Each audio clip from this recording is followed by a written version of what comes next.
बिस्मिल्लाहिर्रहमानिर्रहीम। अस्सलाम वालेकुम रहमतुल्लाहि व बरकातुहू। सवाल है, भेजने वाले हैं सऊदी अरब जद्दा से।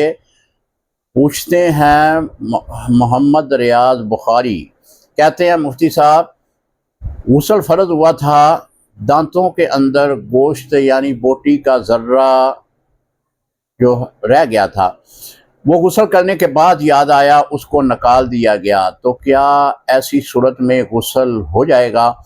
जी मोहतरम, गोश्त का टुकड़ा जिसे आप बोटी कहते हैं, गोश्त के ज़र्रात अगर दांतों में फंसे हुए हों तो गुस्ल वाजिब जो होता है उससे कबल उसको अच्छी तरह साफ़ कर लें, क्योंकि वाजिब गुस्ल में तमाम अदा पे पानी का पहुंचाना लाजमी है। कोई एक अदा, कोई एक हिस्सा, एक बाल तक भी खुशक रह जाए तो फिर गुस्ल नहीं होता।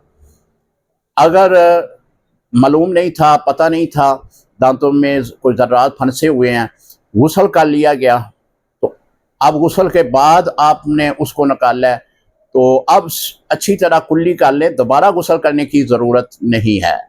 अस्सलाम वालेकुम रहमतुल्लाहि व बरकातहू।